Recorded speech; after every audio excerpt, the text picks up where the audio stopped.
Alguna vez creímos que la realidad existía, una visión única, lo objetivo.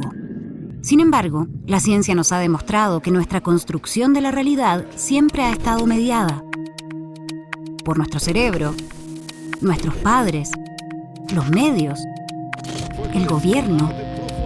¿Qué es real y qué no? La era digital también ha hecho su aporte, de maravillarnos con la posibilidad de conocer la realidad al instante y en cualquier parte. Pasamos a las noticias falsas y tener que cuestionarnos todo lo que vemos. Nos volvimos un número dentro de un gran algoritmo matemático que nos vuelve manipulables y nuestros datos cotizan en la bolsa. Hay tantas realidades como personas en el mundo y cada uno quiere hacerte creer la suya. Hoy, la verdad parece ser el último refugio para estar a salvo. ¿Cómo recuperamos el control en este juego?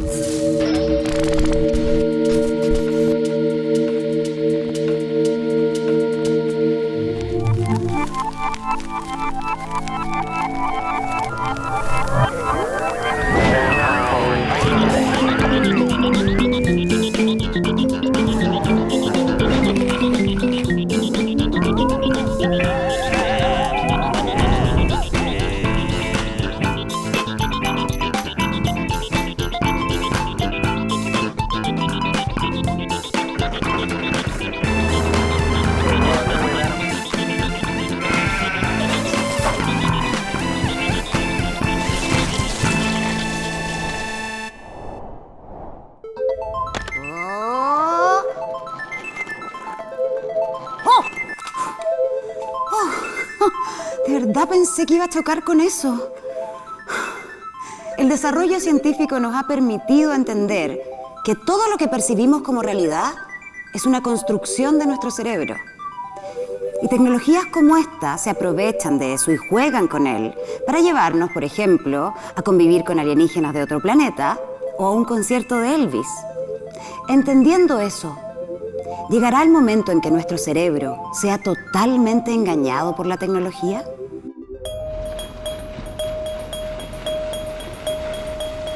Inicialmente yo quería ser biólogo marino y trabajar con delfines, como muchos pensábamos en nuestra época emular a Jacques Cousteau. Y en el camino me di cuenta que me fascinaban los delfines y la conducta. Y de ahí llegué al cerebro y terminé en el laboratorio de Humberto Maturana y Francisco Varela. Y de ahí me quedé pegado y fascinado con el cerebro hasta el día de hoy. Mi nombre es Pedro Maldonado, soy investigador y académico de la Facultad de Medicina de la Universidad de Chile y trabajo en el área de neurociencias.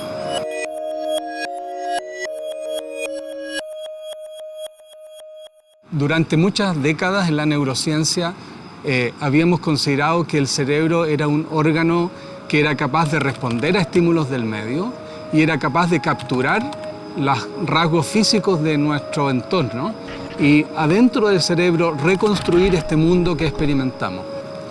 Pero en los últimos años se ha cuestionado mucho esta mirada y más bien estamos considerando que el cerebro es una máquina que construye una realidad. Es decir, la realidad en ese sentido no es algo objetivo, sino que depende de cada uno de nosotros.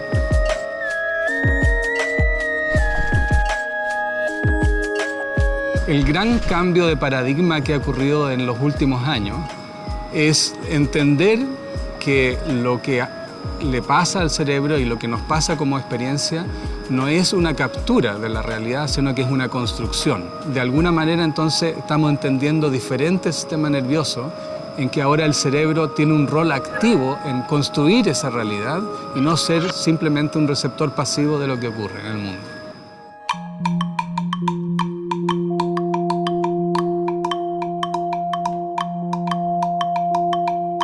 Generalmente cuando buscamos explicar conducta, pensamos en algo que un organismo hace y luego tratamos de mirar si el cerebro tiene algún circuito que ha sido como fabricado para hacer esa conducta. Aparentemente, la conducta resulta de una optimización energética de circuitos locales en el cerebro y no como una respuesta a un problema externo. Las neuronas de nuestro cerebro son ciegos a lo que pasa afuera. No saben de luz, no saben de químicos. Ellos solo saben de actividad eléctrica que le llega a otra neurona. De manera que estos ejemplos ilustran que en todas las modalidades sensoriales es el cerebro el que está involucrado directamente en capturar cambios del medio para poder construir nuestra percepción. Nosotros estamos haciendo este experimento donde cultivamos neuronas para fabricar un mini cerebro en un plato. Y este cerebro lo hemos conectado a un mundo real, escuchando la actividad de las neuronas y moviendo un carro que se mueve en un ambiente virtual. Este carro también tiene sensores con los cuales le hablamos de vuelta a las neuronas.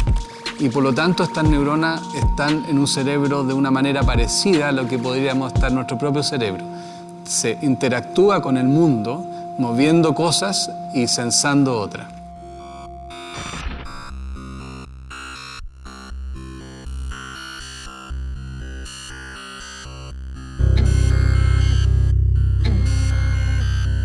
Una cosa es cultivar las neuronas, pero luego el siguiente paso, que es difícil, es mantenerlas vivas. Entonces, para eso usamos una incubadora. Esta incubadora controla la concentración de CO2 y temperatura que hay adentro. Y si nosotros abrimos, vamos a ver aquí arriba, ¿no es cierto?, una jaula que es para aislar el ruido eléctrico ambiente. Y por supuesto un montón de cables que todos van a ir aquí arriba, donde hay un dispositivo que estimula actividad en el cultivo neuronal y al mismo tiempo, ¿no es cierto?, registra la actividad que tienen estas neuronas. Entonces nosotros tomamos esa actividad y lo conectamos a un carrito virtual que se va a desplazar en un mundo. Entonces este círculo grande verde corresponde al universo donde vive este cultivo de neuronas. Los círculos pequeños son obstáculos, uno pudiera pensar que son como columnas, y lo que se ve, este triángulo, viene siendo donde viviría el vehículo. Entonces, entre más se acerca a un obstáculo, más nosotros estimulamos el cultivo de vuelta. Si nosotros mantenemos este protocolo suficiente tiempo, el cultivo aprende a no chocar. Existen equipos de trabajo en otros lugares del mundo que han logrado enseñar otras cosas más complejas, como reconocimiento de patrones. Lo cierto es que hasta ahora el conocimiento da más que nada para enseñar a no hacer algo, en este caso a no chocar. Nosotros pudiéramos enseñar cualquier otro espectro de conductas que significara no hacer algo. Pero todavía queda la pregunta del millón: ¿cómo hacer que aprenda a... cómo reforzar algo? ¿Cómo podemos hacer que quiera hacer algo? De alguna manera hemos construido un cerebro que vive en una realidad, en este caso en una realidad virtual. Entonces, para este conjunto de neuronas o cerebro en miniatura, el mundo constituye este espacio de columna.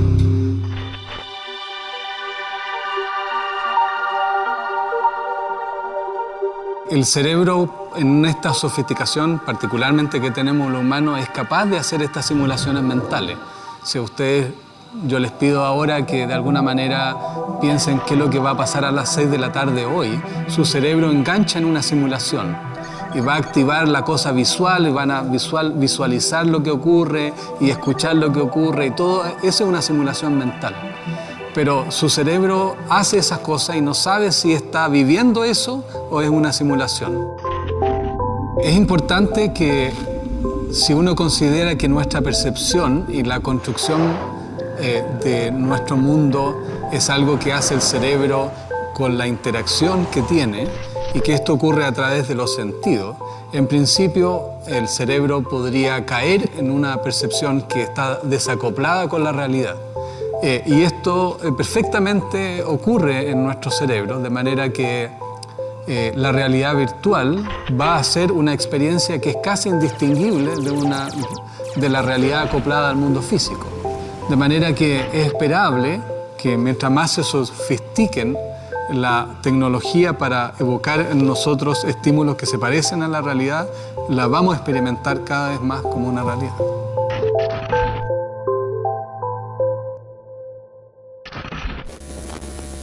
Ya sabemos que lo que creemos que es real es solo una construcción de nuestro cerebro, pero ¿podremos convertirnos en su arquitecto?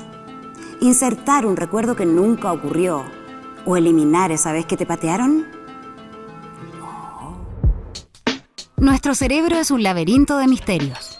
¿Cómo funcionan los recuerdos? ¿Podremos cambiarlos como quien arregla su casa? En Estados Unidos, una pareja de científicos ya tiene una respuesta.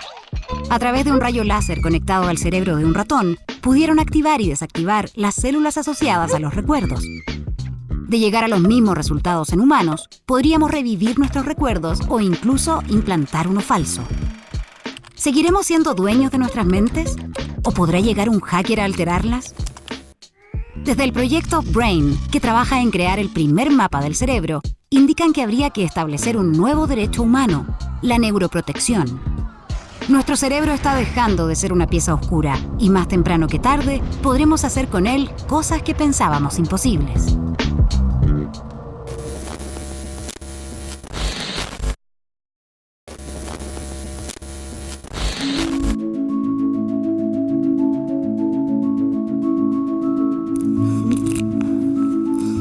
Por donde pasamos vamos dejando un rastro. Tu root en la caja del supermercado, la ubicación de una foto en Instagram, tu foto en el perfil de Facebook. Kilos y kilos de datos que no solo te vuelven predecible, sino también manipulable. ¿Cuánto de la realidad que percibimos está moldeada por los pocos dueños de esos datos? ¿Qué tanto podrían convencerme de que necesito comprarme un auto o apoyar a alguien como Trump? ¿O yo estoy muy paranoica?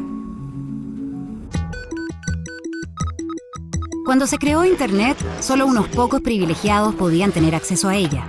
Militares, académicos y gente con ciertas capacidades y recursos. Pero en 1993, cuando se presenta públicamente la World Wide Web, es que empieza su masificación, y ya sabemos en qué va esa historia. La abogada Renata Ávila mira con atención el desarrollo de esta tecnología y prende las alarmas sobre cómo los datos que compartimos en ella podrían estar aumentando el poder de quienes tienen acceso a esa información. ¿Cuánto de esto nos puede estar llevando a ser una sociedad más desigual? Junto con el cambio de siglo vino un cambio importantísimo en Internet. Vino la posibilidad de que Internet estuviera contigo más allá de tu oficina. Pero también empezó a darse la geolocalización. ¿Por qué eso es importante? Porque, bueno, ahora sé exactamente desde dónde se está conectando en cualquier momento del día. Y eso tiene tremendas implicaciones políticas. Uno de mis primeros trabajos fue trabajar con los documentos de la Comisión de Verdad de Guatemala. Y uno de los hallazgos más interesantes fue el fichero que tenía la policía sobre activistas, disidentes, gente que les parecía interesante, cómo monitoreaban a la gente. En el momento en que este archivo sale a la luz, fue un verdadero escándalo. Hoy, nosotros voluntariamente y a todo el público le estamos contando cosas que no hace mucho, hace 15 años, nos horrorizaría saber que la policía sabía. Soñaría el organismo de inteligencia de una dictadura del pasado tener el acceso a la información que tienen sobre cada individuo del mundo hoy.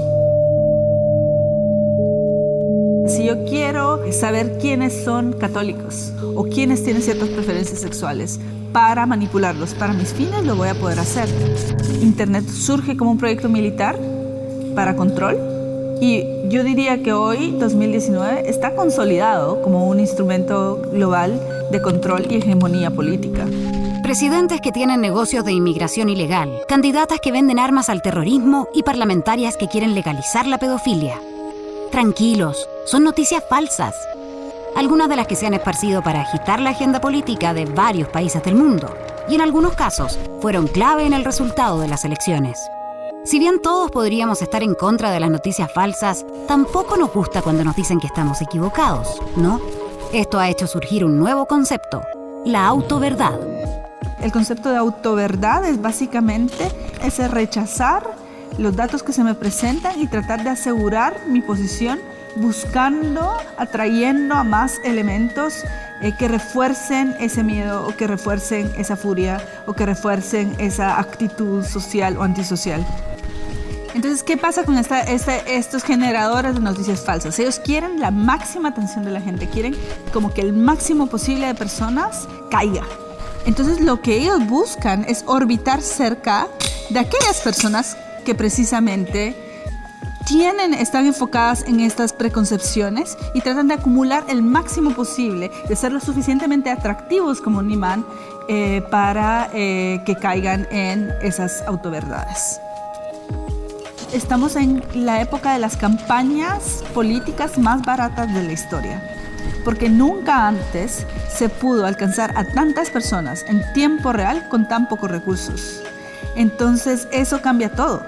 Con extraer datos, monitorear comportamientos y tal, ya las personas no van a saber por qué será que ese candidato o esa candidata está diciendo exactamente lo que yo quiero oír. Entonces estamos creciendo en esta atomización seria, aún en espacios comunes, donde mi verdad, tu verdad y la verdad de él son distintas. Si no reventamos estas burbujas de autoverdad y no ponemos atención a cómo se usan nuestros datos, la democracia corre peligro. Este es un problema global.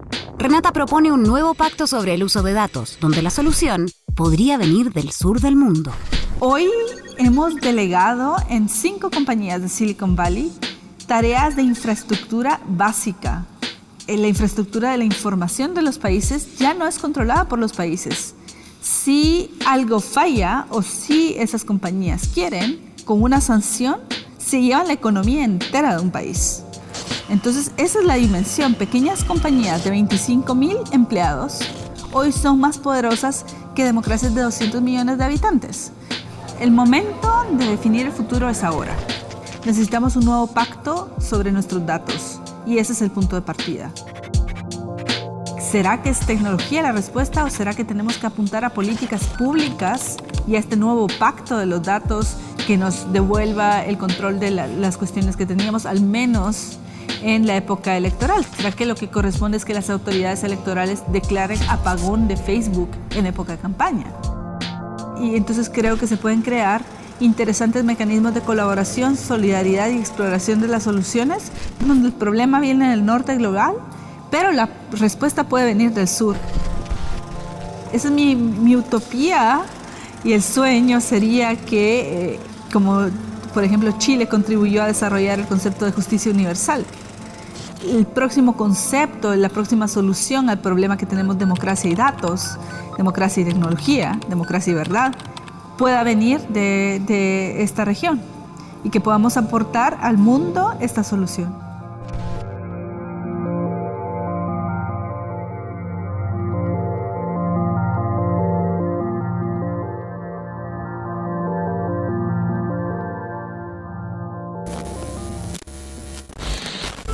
La Tierra es totalmente plana. Hay estudios que lo demuestran. ¿No viste las noticias? Oh, pero si yo no dije eso, yo jamás diría eso. Pero la posibilidad de crear videos falsos ya es una realidad. ¿Te imaginas que este video fuera falso? Sí. Este video, que parece ser la cadena nacional de un presidente, es falso. ¿Qué? Un científico tailandés creó una tecnología que ya está generando debate en el mundo. Solo con el modelado 3D de una persona, construido con fotos y un sistema que sincroniza el audio a una boca virtual, ya puedes crear un discurso que nunca existió. El fin de este científico es traer de vuelta a la vida a intelectuales muertos para llevar su mensaje a más personas en el mundo, o incluso a tu abuelita para oír su consejo. Pero lo cierto es que en manos inescrupulosas podría ser un generador de mentiras difícil de detener. ¿Debemos dejar de producir tecnologías por miedo a los daños que puedan provocar? ¿O será posible generar una tecnología antídoto para evitar los malos usos de otra? El mismo científico tailandés dice estar trabajando en ello, pero hasta que eso no ocurra, hoy estamos obligados a dudar de todo.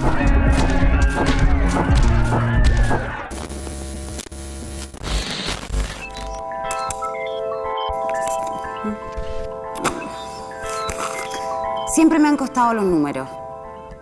Todavía tengo que usar todos los dedos para sacar una cuenta. Y si alguien me habla de hipotenusa, yo pienso que es un virus. Pero si hay algo que he aprendido a amar de las matemáticas, es su preciosa exactitud. Entre las noticias falsas y esto de que la percepción es relativa, parece que ya no hay nada que sea objetivo. Pero los números no mienten. Esta ecuación podría ser el inicio de la construcción de un edificio o el cálculo que nos permita llegar a Marte. En tiempos donde parece que ya no se puede creer en nada, el mundo de las matemáticas es un bálsamo de certezas. Modelo matemático. Un modelo matemático es una representación simplificada de un fenómeno de la realidad a través de ecuaciones, funciones o fórmulas matemáticas.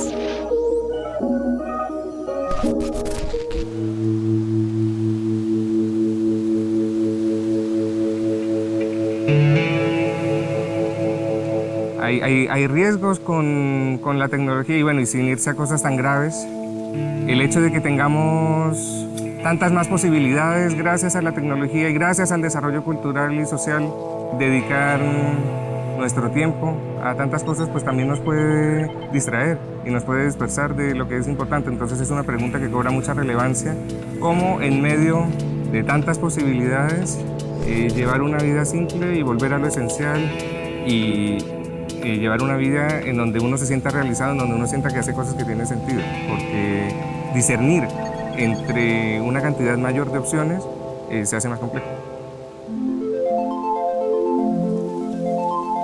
La admiración que tenemos por la tecnología y el hecho de que ahora la realidad digital o la realidad tecnológica pasa a ser más gravitante que la realidad natural o que la realidad más tradicional, afecta nuestra misma curiosidad.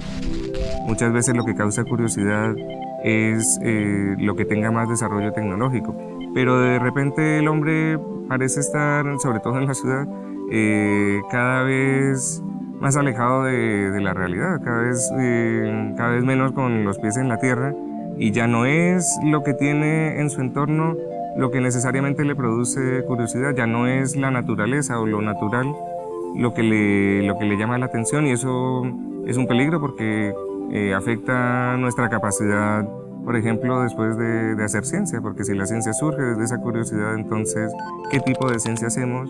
Puede ser una ciencia que tiene que ver con la resolución de la cámara, con tener autos más veloces, pero a lo mejor no necesariamente curiosidad de cosas que nos hagan ser más humanos o que nos lleven a un conocimiento más profundo de otras cosas que también son importantes. Yo creo que sí podría existir una verdad, solo que aún no nos acercamos completamente a ella. Nunca existe una verdad absoluta porque siempre van a existir distintos puntos de vista. Entonces a veces uno no sabe si creer o no en lo que a uno le envían por WhatsApp o por las redes sociales o por lo que sea. Las redes sociales lo que ayuda es para buscar información sobre lo que uno quiere saber, pero yo creo que los libros son los que tienen la respuesta verdadera. Es parte de un trabajo constante. No tenemos todas las respuestas a todas las preguntas, al menos por ahora.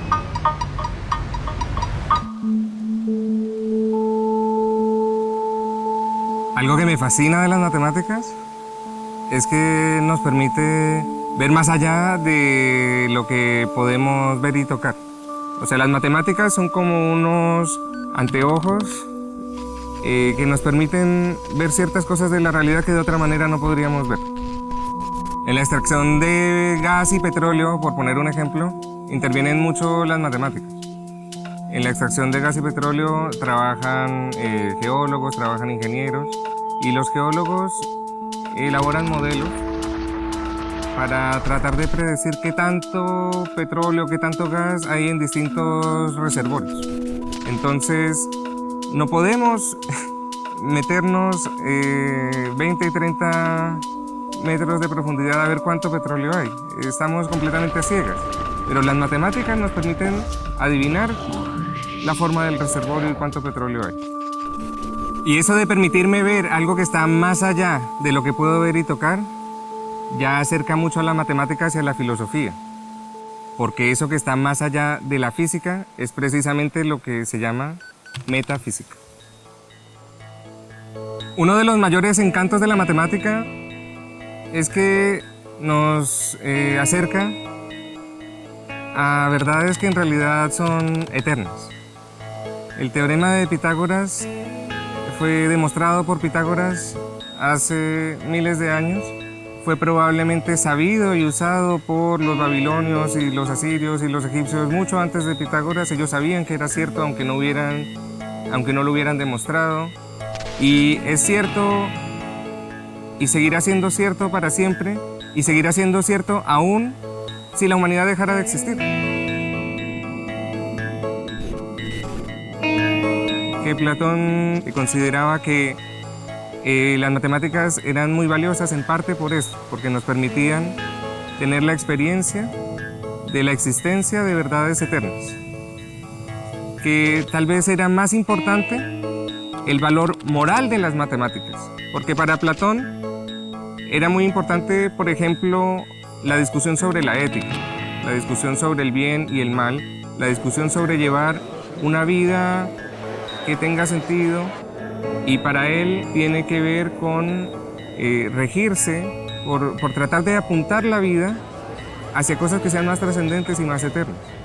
Entonces, el hecho de saber que existen verdades eternas es un prerequisito para después llegar a desarrollar el ideal de hacer algo que apunte hacia la eternidad.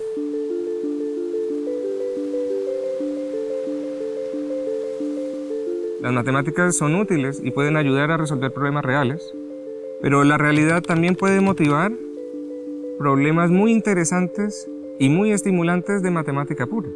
Entonces la realidad motiva problemas que son estimulantes también para los científicos. Entonces enriquece también porque da sentido a la propia disciplina como algo que uno lo hace solo por el gusto, solo por la búsqueda de la verdad, como algo que es un bien en sí mismo, que responde a mis ambiciones intelectuales que yo tengo derecho a tener junto con mis ambiciones espirituales y con mis ambiciones materiales. Porque yo soy cuerpo, mente y alma, y yo para ser feliz y para sentirme realizado tengo que desarrollarme en los tres planos.